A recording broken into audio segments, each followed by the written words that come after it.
Welcome to City Futures Research Centre Seminar Series. I'd like to acknowledge that we're meeting today under the traditional lands of the Bidjigal people of the Eora Nation, and I'd like to pay my respect to the elders past and present, as well as any First Nation people joining us today. If you're joining online, please mute your microphones and turn off your cameras during the presentation. Once we get to Q&A, you're welcome to turn your cameras back on and unmute yourself. You can also put a question into the chat, and we will be monitoring the chat for questions. Today, it's my great pleasure to introduce Dr. Mike Harris, who leads the City Futures Mobility Program and is a senior lecturer in landscape architecture and urban design at UNSW School of Built Environment. With a professional background in public domain and urban design practices and over a decade in academia, he brings a pragmatic, applied perspective to research and teaching. His work focuses on policy, governance, network planning, and the streetscape design to help normalize micromobility as an easy and enjoyable everyday mode of travel. Alongside his academic research, Mike advises government and private sector clients on micromobility planning and street design. Please welcome back to Mike Harris. Thank you, Karian. So yeah, thanks everybody for coming along. So I might end up moving around a bit. Sometimes I tend to do that. So sorry if my image disappears for those joining online. So the title is Micromobility Community and Policy in Sydney. Maybe I should have added politics in there, but I'll get to that a bit later. I'm Mike Harris. I wear a couple of hats here. I am a senior lecturer in landscape in our landscape architecture program. And also with City Futures, where I lead the mobility program. I should also mention that we have a kind of a small but very dedicated team in mobility. Chris Pettit, who's here, does some of the heavy lifting from a strategic side. We also have Lee Roberts, who's been involved in all those projects. And also most recently, Miriam Bostanara, who does a lot of our pointy modelling stuff expertly. So it's a great little team. Hoping we can expand it at some point. So I'm not going to talk much about these projects, just to say that these are the type of projects that we've been working on as a team over the last few years, and to point out, there's a typical kind of partners, ARC, Transport New South Wales. There are partners from local government in almost all of those, so we do also partner at, essentially that's just to demonstrate that there's national, state, and local scope in those projects, and they have various different objectives.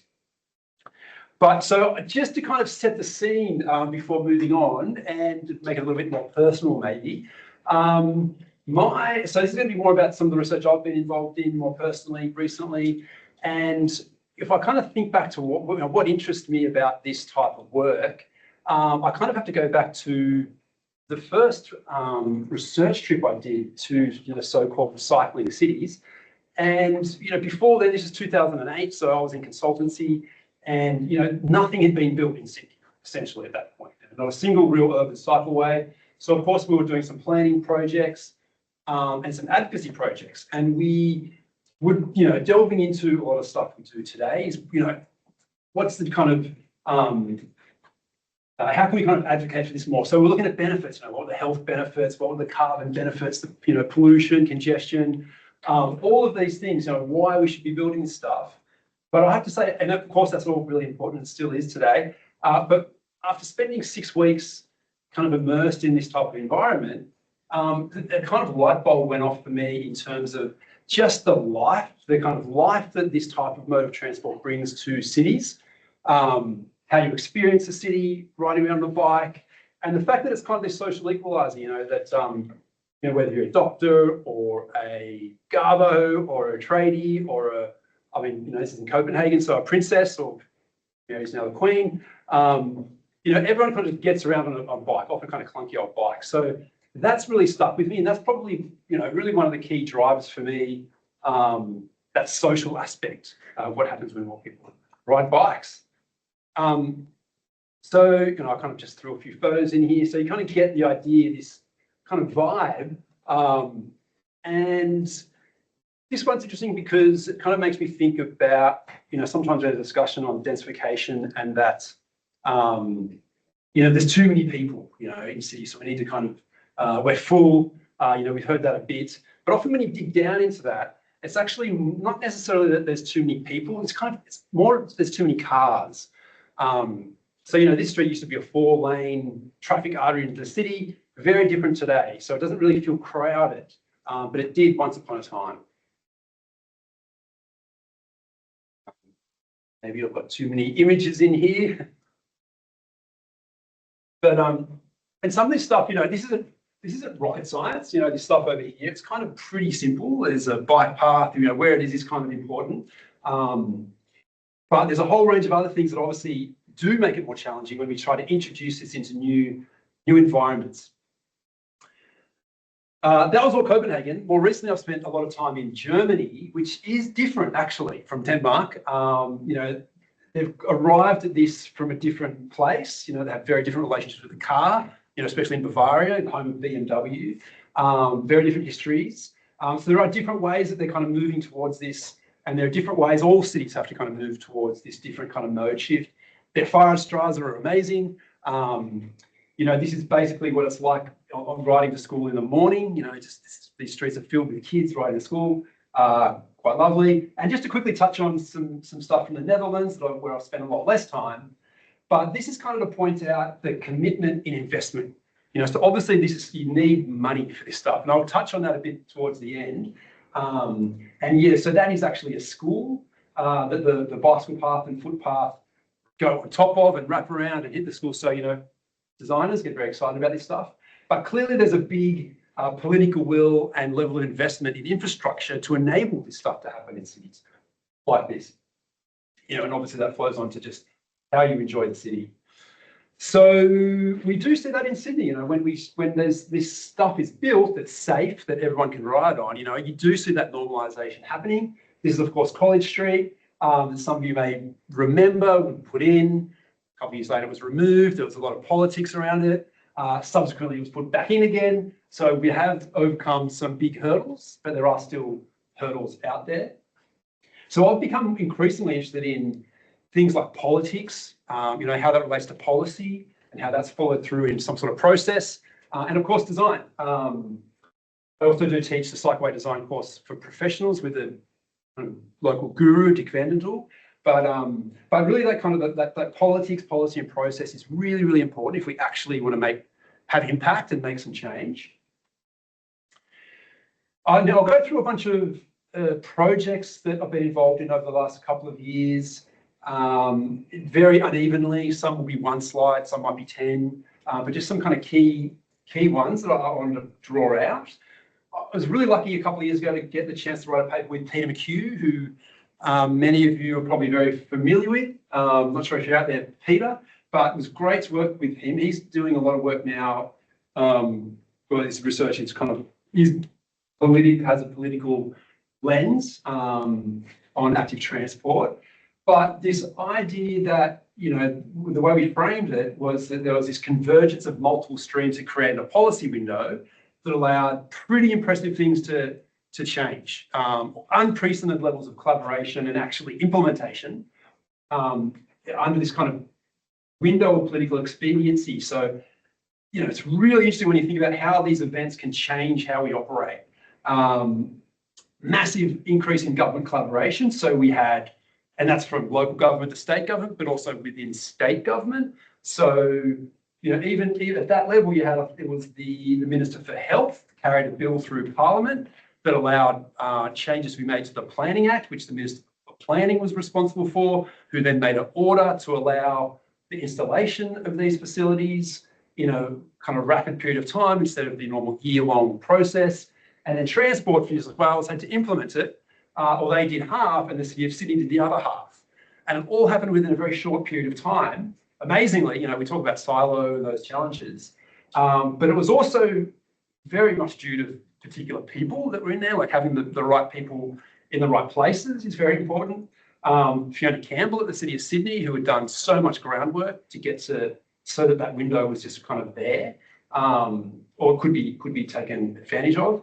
And Sarah Stace at the state government level also, did some pretty amazing stuff. And Australia was kind of late to come to the game in many ways during COVID, but once it did, the outcome was really great. And it's all basically, all the stuff that was implemented is more or less there today, formalised or on alternate routes.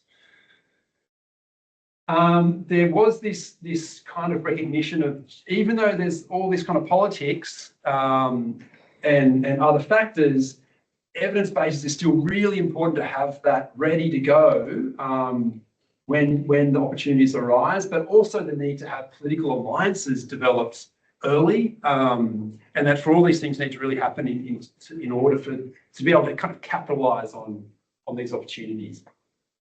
So I'll talk a little bit more about a paper that came out just this year, and a quick shout out to the co-authors, Joe, Lee, Brian and Chris.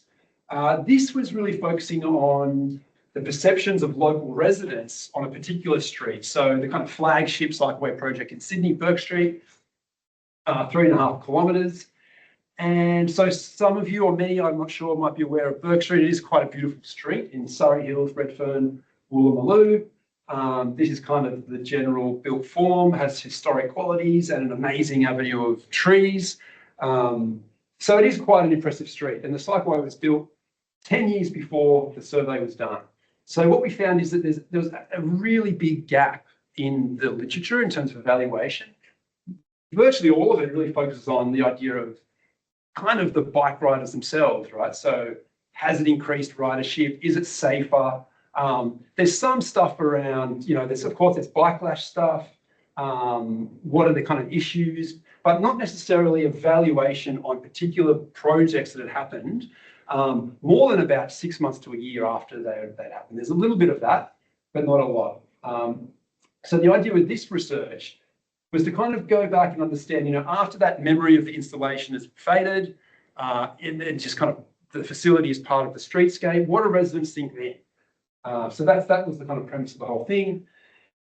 Jumping back to some of the key issues that weren't, you know, in the original consultation process, because we did target the survey to the issues in the original consultation, were two obvious ones: car parking and loss of trees. That were the kind of main concerns. Interestingly, technically there was more positive than negative submissions, but when speaking with the people who are involved, they almost forgot that, you know, the fact the memory was all about how fierce, kind of vitriolic the opposition was. Like, if some of you might remember, Alan Jones was kind of on the radio talking about this every day, saying some really kind of nasty things to the Lord Mayor, Clover Moore. It was in newspaper, it was all over the media, you know, it's, you know, news cycleway, no one's ever really seen it before. And it was kind of all around town, this idea that there was this criticism of this project that was happening. So just onto those two topics quickly before I kind of go through some of the findings. On car parking, the idea with the design, the model, was that you wouldn't actually have to remove much car parking, because as you can kind of see, you know, if you just squash up the travel lanes and the parking lanes, you find this new space, curbside, nice and safe, to put in a narrow, yes, but safe two-way bicycle path. Ultimately, though, there was some loss of car parking. You know, there was additional pedestrian crossings. There were some sections where the street was found to be a bit narrow. So there was 44 losses overall over that 3.5 kilometres. This section, that was where the street was narrow, and there was a few residents in this particular section that were really unhappy, very vocal, and yeah, especially at the kind of town hall meetings, it got pretty crazy. There was also a big misinformation campaign. So a lot of this, you know, it goes to those social channels and the communication channels. It was completely incorrect, but, you know, these kind of discourses, I don't know the technical term in this situation, but can kind of derail a project. You know, they can kind of spook councillors and become real problems. So things get conflated with the cycleway that actually aren't part of the plans. So the street did end up becoming virtually a full street upgrade. Many more trees, only 3 removed, 1 was a palm. So 3 trees, 1 palm. Some of them were just unhealthy. And there was a lot of other kind of street works done. So under the survey findings, the cohort was representative in terms of car ownership, also should say gender and age was representative, so that was good. Riding a bike, so 40% never rode a bike. About a quarter considered themselves regular riders, and about a third said occasionally, which varies a lot in terms of what that means to people. I should also say it was a letter drop. That's how we kind of got the local residents. So it's really important we actually got as many, genuine local residents as possible. So the whole street had a flyer dropped in their letterbox. So on to the findings, there was a couple of things that surprised us. Maybe not this one so much because it is a beautiful street, but it's also kind of sometimes nice to start on a feeling question. 60% said they love their street, like they love it. Another 40% weren't quite, ready to move into the love phase, but they like the street. But what this clearly says is that there's a resident community that is very invested in that street. Okay, they're very happy about it and they like it. Of course, there's some smaller percentages that don't, but overall, it's a pretty well-liked street. This is what really did surprise us, actually, that 83% said that the cycleway itself actually makes a positive contribution to the street. There was some negative and a little bit indifferent, but even those 40% of people that never ride a bike, own a car, looking for parks, still think that the cycleway, which kind of is contrary to what we think when you read about these things in the media and you talk to politicians. And look, it does change a little bit. Like if you ride a bike, you're more likely to think it makes a positive contribution, maybe obviously. But even with car ownership, there was still a huge majority that actually said they liked it, even if they owned a car. So that wasn't really, didn't seem to be hampering their concerns so much, considering car parking is always such a major concern on these projects. And so we often kind of get asked why. And we didn't really dig into a lot of details. Like we didn't really ask that question. We just kind of want to get that overview. But so there's a couple of points that we kind of speculate on. One is that it is a very integrated project. So it feels like it's just part of the street, and it's been part of the street for a long, long time. Because there was that upgrade as well, it's a very green street. It was also maybe that, it's hard to imagine what it would be like without the cycleway, but without it, you would have a wider street. So it's a slower street as a result. There's a lot more crossings, these type of things. That's maybe one reason. Another reason that, it gets discussed quite a bit, kids on bikes, newsflash, kids like to ride bikes. There's one primary school on Burke Street and there's one just on the parallel street. And there was a huge kind of boom for riding at those schools. So before the Burke Street cycleway, virtually zero kids, almost zero, rode their bikes to school. And within about a year or so after opening, 25%, a quarter of all kids were riding their bikes to school. So they do bike counts through the bike parking on the school grounds. And that has this really big jump on ride to school day, that's big. And I'm not sure what the most recent stats are. It would be good to kind of go back and check that.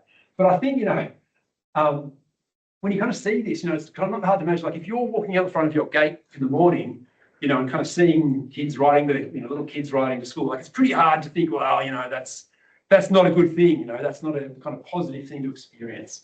It could also be that their friends ride bikes or some, whatever, but it does kind of make a difference when planners and councils are thinking about where bicycle facilities should be, like how can they be co-located for these other benefits.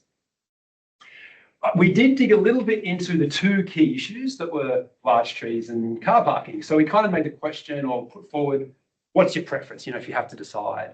So clearly there's a far bigger preference for the trees.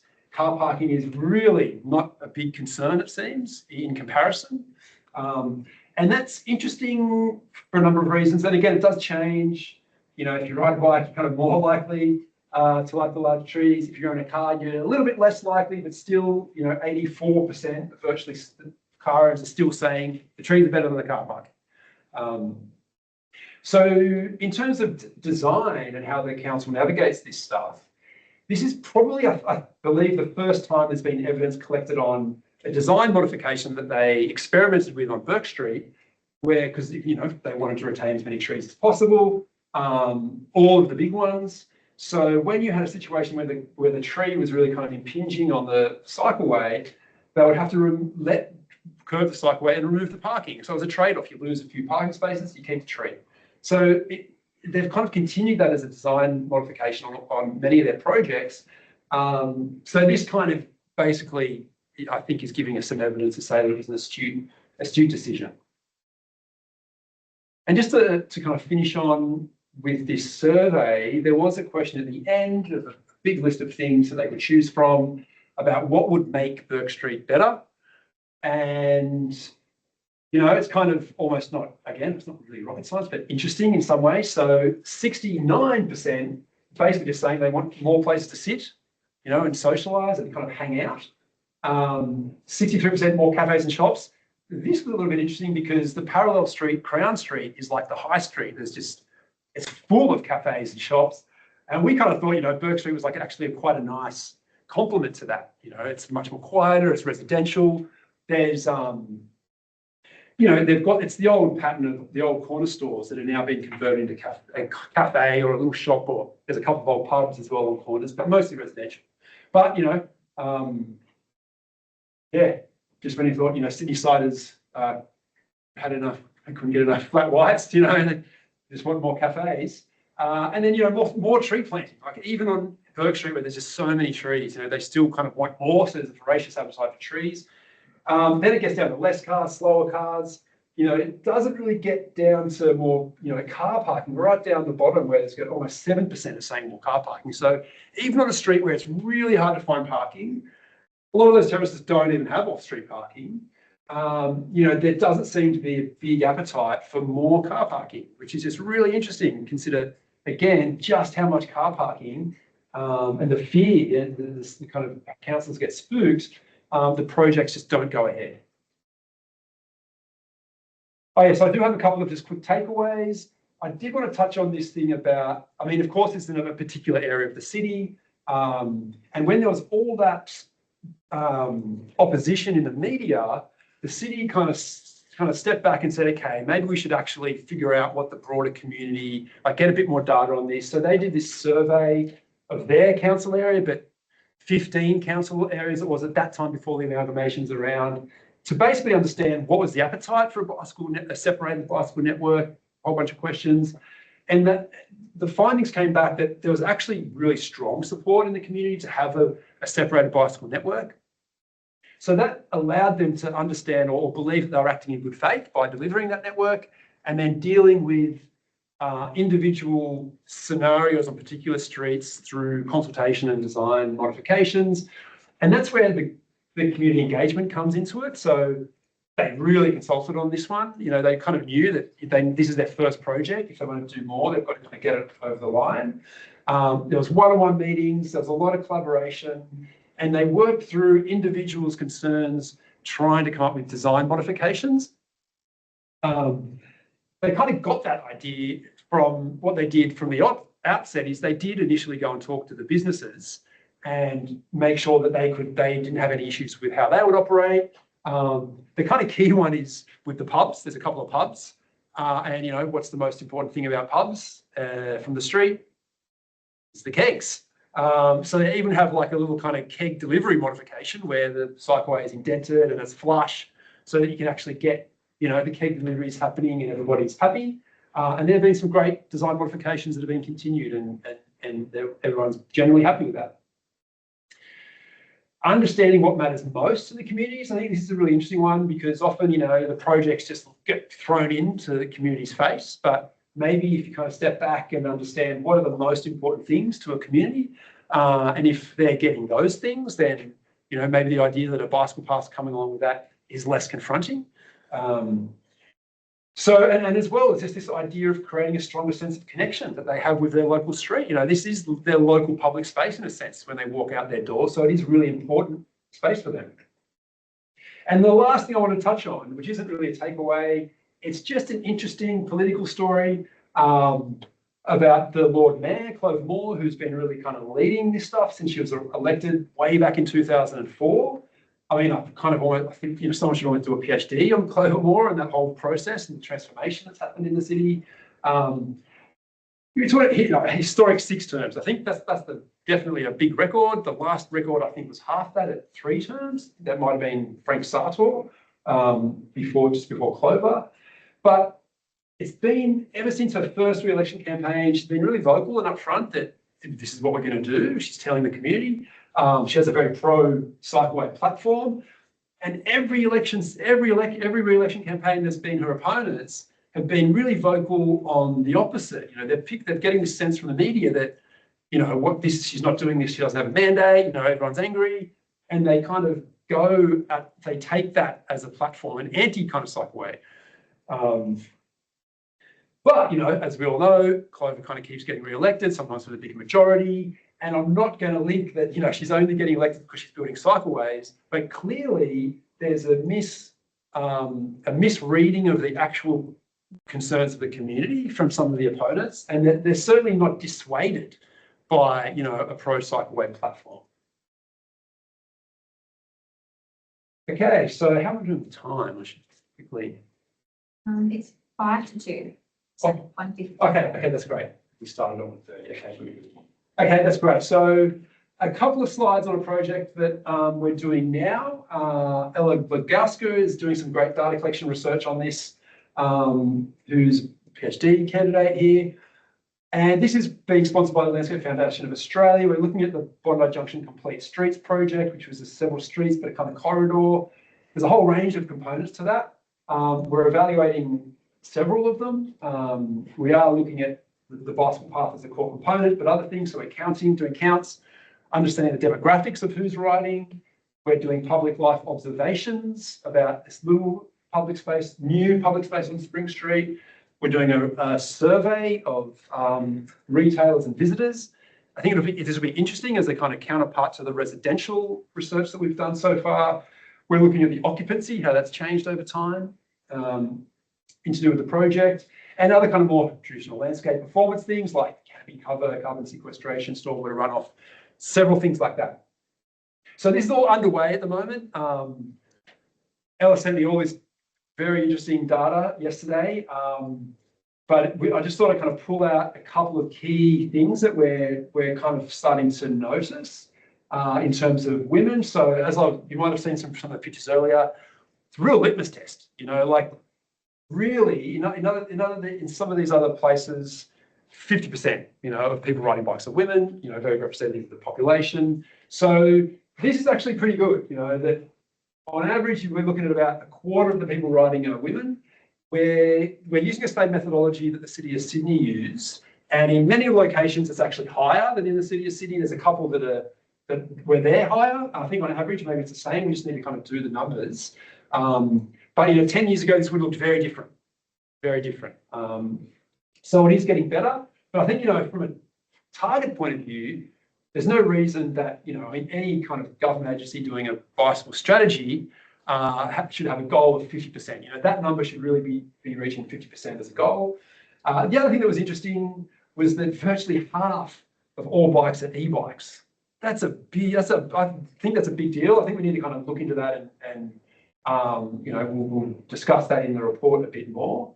But that's very, very significant. And especially in the Sydney context, where there's been a jump from very low ridership, and as we start to kind of get more and more ridership, a lot of people aren't familiar with bikes as a transport still in Sydney, in some parts of Sydney, and suddenly it's not only bikes, it's e-bikes, and it's kids on fat bikes. And so it's a kind of a big jump that where in other places, in whether it's Europe or the States, or in parts of Asia, which have huge high numbers as well, there's been gradual long-term increase, with kind of more traditional bikes. So that's kind of a unique thing that we probably need to look at in a bit more detail. The occupancy rates are really interesting. So Spring Street, you kind of might get an idea from the photos. It looks pretty good now. So this used to be a real back end of Bondi Junction. It was still full of shops, but wasn't in great shape. And it's always struggled in terms of occupancy. It's always been lower than the Bondi Junction average. And then it kind of dipped a lot more during COVID. And then at the point where the Spring Street section opened, And again, we need to look at how can we correlate this exactly with this streetscape upgrade, but it's kind of telling that since then, the occupancy has increased, and since the whole project was finished around in 2022, and since then it's been tracking above the Bondi Junction average ever since. So this could be a sign that, you know, it's not just the bicycle path, it's the whole project, is actually good for business, which is some data that is often fairly elusive. So we kind of, dig into that a bit further. Okay, so the last few slides, now I'll talk about a project that's beginning next year. So this is an industry fellowship that I was awarded this year. It starts officially January 1, 2026. And the idea is this kind of, I guess, use the word harmonisation for project delivery. It is an industry fellowship. So we have Vivendi Consulting as the key industry partner. So that's Sarah Stace, who I mentioned earlier, that used to be with Transport. So she's a really key participant, but also Nick Fletcher and Mark Lane at Vivendi. Really kind of key kind of players and thinkers in this space. Committee for Sydney is on as another partner. So they're going to be involved in helping out. And then there's a steering committee of 12 councils, and it may be growing a little bit in recent discussions. Some really great, City of Sydney, who've got all the experience, down to councils that have never delivered a separated cycleway before. But a lot of them bring experience over the last few years. We also have Transport for New South Wales and CWANS. So CWANS, for those that don't know, Cycling, Walking Australia, New Zealand, is funded by all states and territories in Australia, and they're an advocacy group that kind of reports back to the federal government, but also have a direct line to all transport ministers across the state and territories in Australia. So the challenges. So where to start? So there's a real persistent gap in the kind of strategic ambitions of state government and actually what gets delivered over time. So from the active transport strategy from 2022, they had a goal, and these goals are good to have, of delivering 20 kilometres of cycleways a year. It was 100 Ks over 4 years, but 20 Ks a year. Now, if you look back, there hasn't been 20 kilometres delivered over the prior 10-year period, right? So it's a pretty big call. Ambition's good, but the PBN, which is now referred to as it's kind of changed to the strategic cycleway corridors, which is another story, but it's actually made it harder politically for councils to address that. At the current rate, that would take 320 years to deliver. So probably a little bit too long. I wouldn't mind, being around to see it, but with my kids or their kids or their kids' kids. And then another point I wanted to bring out is that the Inner Sydney Regional Bike Plan that was developed in 2010, which was kind of the kernel for the Principal Bicycle Network, and I actually authored that when I was in consultancy, proposed 160 kilometres over kind of 8 or so year period. But as of last year, only about 25 Ks of that has been built. So the plans and ambitions are kind of getting bigger and bigger. The delivery is not getting faster necessarily, or not fast enough. So there's a real disconnect between how those two spheres of planning operate. And so there's one council that has been delivering this stuff for 15 years, the City of Sydney. They're expert. They've got a lot of lessons to share, but there isn't really a sharing mechanism. There's a community for practice, which is great, but we need something more kind of systemic, I think. There's about 10 other councils that have delivered something recently in the last few years, mostly. The rest haven't ever done it before. So every council is doing it differently. They might be using a legacy type of streetscape project to run it. A lot of them are making similar mistakes. So there is a big opportunity here just to kind of streamline and understand what the practice is. How do we make it more consistent? And there's also the fact that, I kind of made a joke earlier that it's not rocket science, how to build a cycleway, but in New South Wales it kind of is. It's a very complex landscape. There's the New South Wales road rules, so the regulatory environment that you have to work in, and where a lot of this stuff is new and it's only been kind of defined, a lot of these kind of spatial and transport functions only recently. It is a really important transport function to get people around. But it's also for many people, like it's a completely new type of use in the public domain. So whether you're a resident, it's right outside of your front door, or you're a business, same thing. There's a lot of uncertainty and fear and how that actually operates and how comfortable people are with that. So there's consultation processes that have to happen at multiple stages. There's funding applications. I mean, that also happens at multiple stages through this other list. And then for councils, they need to figure out how this all fits into their strategic planning, how they do a network plan, how they prioritize feasibility. There's a whole different stages of design, obviously, that then go through gateways and consultation. And again, there's no real model for this exactly. Like, it's up to councils to kind of figure this out. And then they also need to get political buy-in with councillors at various stages of that process. So it's really complex. And then there's the money factor. Okay, so it's about $3 to $5 million per kilometre. And most of that comes from the New South Wales Get Active program, which is about $60 million a year. Okay, so Burke Street was $7 million a kilometre. So that's about a third of the annual state budget, and that's walking and cycling, right, across the whole state. So there's a massively constrained financial environment. And to put that in perspective, that's about 0.2% of the transport budget. I don't know if anyone out there knows what the kind of UN recommendation is globally for, transport investment from a government. So it's actually 20%. So UN recommends 20% of transport budgets should be walking and cycling. So it's like 100 times too small according to that metric. So there's also this thing that, despite kind of, a lot of talk about increasing evidence base, informing planning, ultimately, actually, because of all these kind of layers of community and politics, it's more driven by intuition, different ideologies, a lot of negotiation, sometimes there's horse trading, like literally, consensus building. So the idea is that this project is really going to have a big focus on consensus building and understanding how different organisations and individuals work together. It's going to be heavily co-designed with local councils, with Transport, and also Vivendi as the industry partner.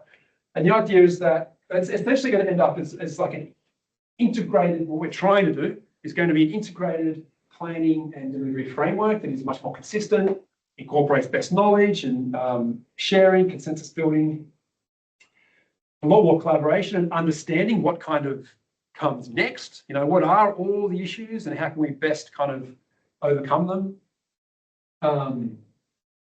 And yes, and then lastly, there will be a committee for Sydney report that also summarises all this stuff and puts it out to industry so that it is kind of more captured by the broader community.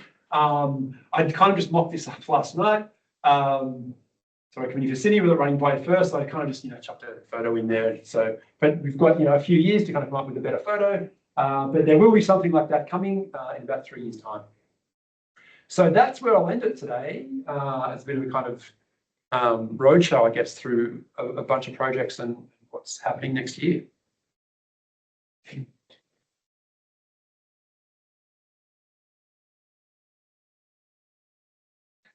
Yep. Is it question time? Yes. Great. Yep. Yeah, question time. Great. Thank you for a great presentation and very impressive research. What I keep thinking about is that you have done great work in Bondi, Surrey Hills, areas of Sydney that already have like very good, decent level of micromobility. That's what it's called. Not just in terms of cycling, but walking and connectivity of the places. But to me, it seems like even on that slide on steering committee, it seems like Sydney is going to end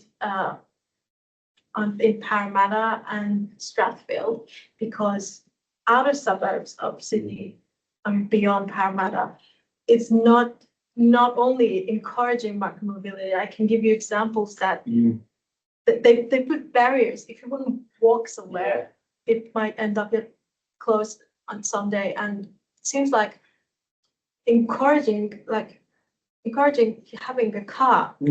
Yeah. And I want to know, have we decided that Sydney ends in Yeah, no, good question. Yeah, so I'll just, yeah, so great question, because it is very different from, it's a big metropolis. Sydney is huge. And so those examples of where they've been built more successfully, stuff is being built in Parramatta, actually. There are some projects being built out there, and even in Wollongong, in Newcastle. But we do, for that reason, have Penrith. We have Penrith, Wollongong. Is Wollongong there? Yeah, it is. Oh, yeah. Wollongong. Okay. So we do, Awesome. and Campbelltown, we have Campbelltown. So we've I got a very actually can't cognizant, remember. that's right, of making sure we do deal with these outer suburbs as well. Because it is really about the metropolitan area. Yeah. Yeah, I understand that the road networks in the outer suburbs of Sydney, they may not allow like a safe or even pleasant walking around or cycling. But in terms of, we have so many high-rise building transport-oriented developments there. But I'm thinking like even at scale of the neighborhood, if we consider them as a neighborhood unit, why don't we have like some kind of planning that make the neighborhoods like a neighborhood within? We don't need to, we don't need to be able to cycle like on highway, like highway, but at least having a boundary, some kind of boundary, and encourage something like that, like something a little bit similar to what we have in eastern sides of Sydney into western as well. Well, it's a big planning question. But yeah, it's the mix of land uses and fine grain and kind of classic urban design kind of debates and conversations. And yeah, so that's, and it does though make it a lot easier to enable more. I mean, bicycles are also great for short trips, like 1K, 1K, 2Ks. I mean, that's kind of really where they come into their own, actually, for 2 to 5K trips, and connecting with public transport. So that's something where we could be doing a lot better. And in fact, if you go back and you look at some of these other places, like especially the Netherlands and Denmark, they really had a big focus on access to train stations to connect with, so you can compare the both. And we have a completely different way of thinking where it's commuter car parks, and there's train stations, metros that are being built, which actually have no bike facilities, within the 5Ks around it, even though they're building a lot of density. So it's the whole integrated question, and that's where transport and planning need to do more coordination. But Chris. Mike, great presentation. I guess that was a really stark figure you quoted around 0.2% versus United Nations of 20% and 100-time factor less investment. So I guess that involves Treasury as well. So have you got any thoughts in your program moving forward or collectively how we sort of shift the dial? Because I mean, even though eastern suburbs, parts of the eastern suburbs are better, like where I live, my kids can't cycle to school, and we're in the eastern suburbs, it's still it's comparatively better, but it's still bad in most parts. How do we work towards shifting that dial to get it somewhere going towards that? That's another big question. So I guess that comes to the political will part of it. But I mean, one of the things we're going to be looking at is the way that councils apply for funding. They've got to fund, sometimes they might just get funding for the design, and then they've got to, a couple of years later, try to get funding for the construction. But I don't believe there's necessarily even like an ongoing, capital works budget. There's the Get Active program, but there's probably, if I was to kind of guess, a couple of $100 million worth of projects that could start tomorrow, but the funding's just not there. So it's really just it's less Treasury, I think, than transport actually allocating their budget the way they choose. But I think, that comes down to political leadership within transport. So, but it's a real hard one. A lot of people have been banging on about that for a while. Yeah. Did you find that when the sort of business occupancy rates is, an attractive way maybe for Treasury to think about it, Did you find that in addition to kind of an increase in the occupancy, was there a difference in spending patterns? Yeah, so that's something we would love to dive into because it is possible, and so it's sort of really sharp project.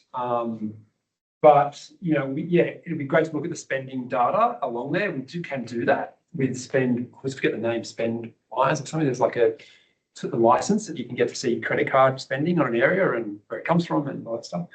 Probably familiar with. So what was the question? Sorry, whether it leads to additional activity in shops, for instance.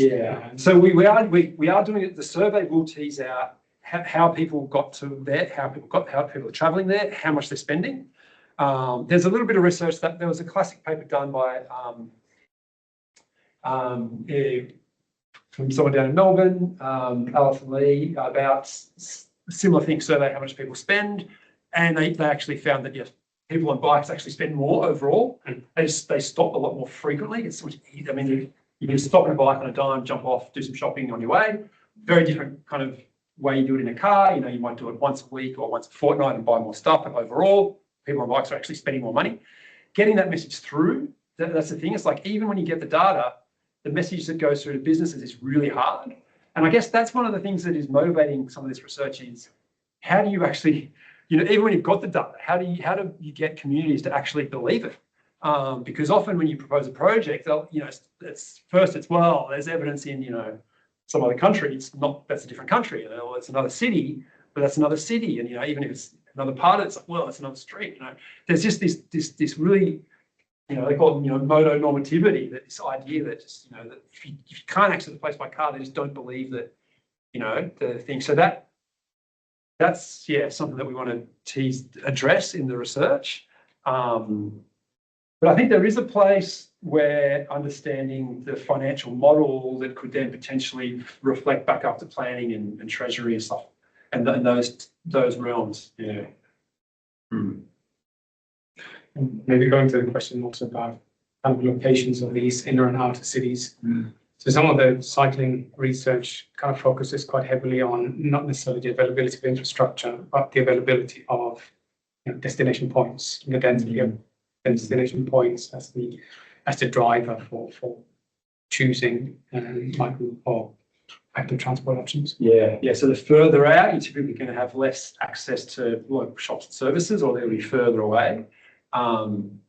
There's still the interesting stat, that gets put out there a while about, that 50% of car trips in the state are under 5Ks. This is the amount of short driving trips there are is actually kind of mind-boggling, even for a city like Sydney.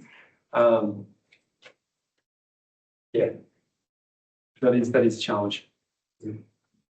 This lady. Yeah. Okay. So for the Burke Street project, it's really great that people afterwards seem to like it, but it also seems like a lot of their initial concerns weren't really real. Like the trees didn't disappear and parking didn't go away that much. Yeah. So I'm curious if there's evidence that happens when those things are actually problems, like all the parking disappears, or like do people come around or? Yeah, it's good. I mean, typically the research that has been done on shorter time horizons, there was one actually done by some people at the University of Sydney on George Street. There was intercept surveys and stuff on George Street in Redfern. And it was a similar thing there. They found that people were very worried, and then like a month after it opened, they were a lot less worried.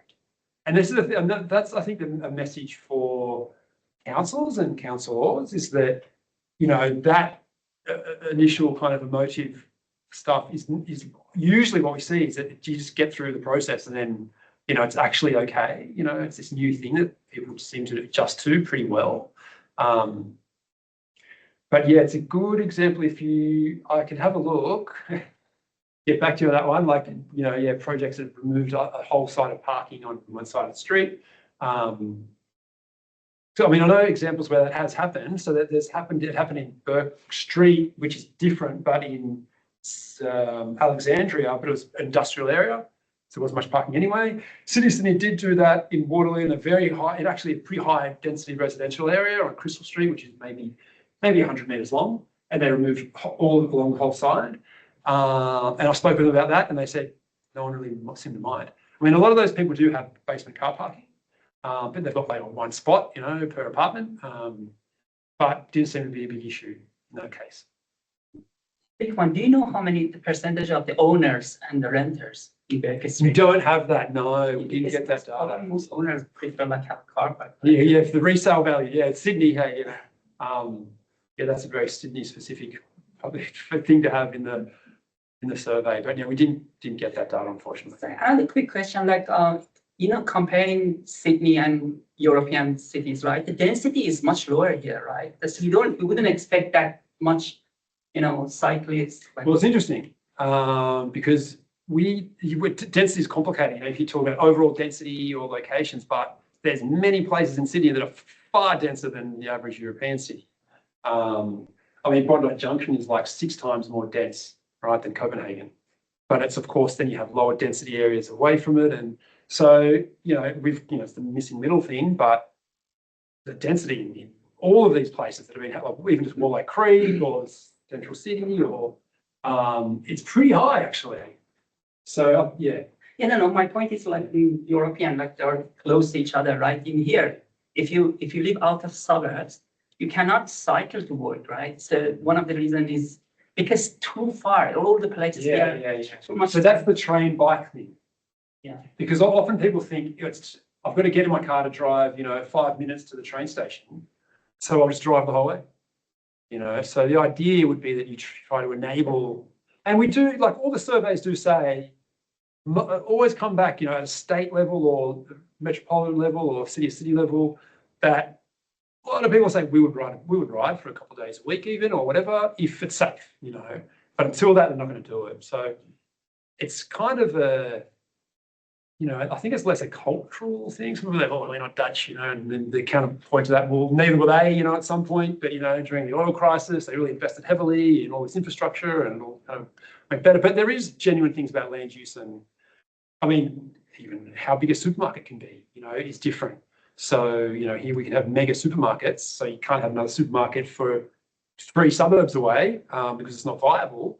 But in those cities, there are, you can only have it as a certain size. So there's a supermarket on every 4 blocks. So the idea of driving to the supermarket every 2 weeks and filling up your trunk, it's much more foreign in most of those cities. Not all of them, but some of them. I have a question too, actually. So when researchers are looking to improve cycleways or extend them, how much thought goes into like parking for bikes or storage facilities? Yeah, it's actually a good question. It depends where, like what the destination is, and there's guidelines. I'm not sure who's listening, but Metro are notoriously overlooked. Like you've got these new metro stations, there's 3 loops somewhere around the back, and some of them have cages, some of them have done that, but then some of them you've got to go down a escalator and somewhere, and then you've got to hoist it up on something, and it's who's going to do that? So that actually needs a lot more work. On typical streets, there's a few hoops get chucked in, at shops and stuff. Yeah. But one of the things that we haven't looked at, and I've faced this, a lot of people that don't have somewhere to put a bike, and that is actually an issue. Yeah. Where if you don't have anywhere to store a bike, like you live in an apartment or even a terrace, where do you put your bike? And we think that that's partly one of the reasons why Lime is taking off as well. It's a lot easier just to tap on and you're off. You don't have to park anywhere. In some European cities, they have bike boxes on streets, and you can just rent a space and get a key. It's like the size of a car, so it's just like having a car there, but it's not a car. It's just a little unlockable thing, and you can roll your bike in. That hasn't really taken off here. A few people have advocated for that, but it hasn't gone anywhere. But it's really actually important, because that could be a reason why people it's too hard. Yeah. And it's the thing that comes down to convenience. So the more convenient things are, it's like if you do surveys, there are surveys out there of Copenhagen and other places around there. People tend not to ride a bike because they're trying to save the planet, or they're trying to get healthy. It's just easy. It's convenient. It's cheap. We're all kind of human. We're kind of cheap dates. You do what's easy. So small things can just stop people from even trying. So there is a lot of those small things that are actually really important. Yeah, definitely. I have a question, not a question, but an observation, because I use the central station every day going to work, and I have seen it's about the density and the number of parking positions. provided in for bikes and with the e-biking facilities. And I have seen that there are many bikes not because maybe there are shortage of number of rails where the bikes can be parked. So there are the e-bikes are just not parked and just lying down on the footpath, and it's quite a big numbers, and it's quite frequent. I think the cultural issue is also important, as well as the users being as well as the provision of the parking in the interchanges, I think, which is also linked to density. Yeah. So look, the dockless e-bike sharing do have their challenges, because there's the docked or the dockless. Like London, New York have a docked system, so you always have to take the bike back to a dock, so you don't have the issue of bikes floating around everywhere. The New South Wales government just a few days ago, I think, passed regulation to allow councils to enforce that more where they can be, and providers can basically be responsible for then making sure they're where they need to be. But yeah, that's an emerging issue. I think everyone's, there's a lot of people that are unhappy about that. And it needs to be kind of managed in a probably a better way. It's concerning, yeah, because it can be a bit of a hazard, blocking paths and yeah. So we have a couple of questions in the chat. Melissa Kate Christ asks, how do you think about, or will you address the current bike lines on sideways? What's that, sorry? How do you think about the current bike lanes on sidewalks? I'm not sure exactly what that means, unless it's about shared paths, maybe? Yeah, maybe they mean like, how do you manage like bikes and pedestrians being on one path? Yeah, so that's a really suboptimal outcome, shared paths. It's in the guidelines, it's like basically don't do it unless you really have to and there's low volume. Historically, it's just been the easiest thing to do. It's opportunistic, you just paint or widen the footpath, so that's why they're there. Actually, talking to the question on outer suburbs, that's what actually gets built mostly. It's shared paths along, especially with the big road projects. We did some research, Brian Lee, who's left now, led some research on which council areas have the best connectivity, safe connectivity to get to school. It's actually City Sydney is one of them, but then there's Campbelltown and some other outer western, because there's shared paths, they built the school and there's a shared path and it goes to the local neighbourhood. So there you go. Like, that should have thought of that with your other question. But that's kind of, it's not so bad then, because there's not so many pedestrians as well. But, in some, not that I say they should be outlawed, but, in Denmark, they're technically illegal, shared paths. But they're really problematic, and they should be slowly phasing them out, for sure. No one likes them, Pedestrians don't like getting whizzed by bikes, and bikes don't like it when, they've got to stop on a dime, and some of them are 10 kilometres. You've seen a 10 kilometres per minute. Try riding a bike at 10 kilometres, you'll fall off. It's kind of ridiculous. So yeah, it is a problem, but it's also a legacy thing of, transport, better or worse, not letting local councils use road space. Because, state government typically deals with stuff between the curbs on a classified road, and council deals with curbs to boundary. So councils want to build stuff, that's where they've got to do it, unless they've got to get the approval from up high. Christopher Standen asked, could there be an element of residential self-selection on Burger Street? Yeah. In the decade since the cycleway was built, maybe people with a positive attitude towards cycleways chose to move to or to remain living on the street. Yeah, good question, Chris. Characteristically, that's a great one, because we didn't, and there's always a question when you do a survey that you think you should have asked. And one was, how long have you lived there? Yeah, so we aren't able to know. Yeah, but it's true. But it's also the issue with a lot of this area of Sydney. There's been a lot of churn, with property prices and people moving and selling. And but it could be that people moved there because they didn't see a problem with it. But we just don't know, because you know, how long have they lived there? But there are also public housing, a few public housing blocks along Burke Street, and they've probably been there for a while. And we do know there are kind of long-term residents. So, but it's just not something we can kind of lock down really from the survey.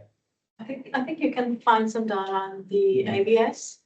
There is there's one thing that I asking how many years have you been living here, and I don't know how. Yeah, we'll do a percentage maybe. It'd be good to know from the respondents, you know, what, you know, but I mean, there has, you know, there's real estate agents that were trying to use it as a way to sell the houses now. You know, there was one time when they were promoting it. Yeah. Lee asks, hi Mike, you just touched on this. In recent New South Wales active transport community for practice meeting, there has been discussions about how councils aren't using transport for New South Wales best practice designs for new cycleways.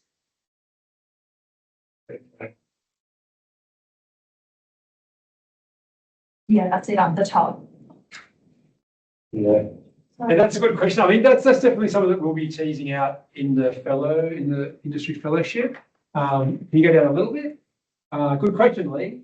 It is tricky. I mean, we were in a meeting the other day and the guidelines for the next round haven't been released yet. So councils don't really know. They change a little bit each year. So they're not really sure about what to do.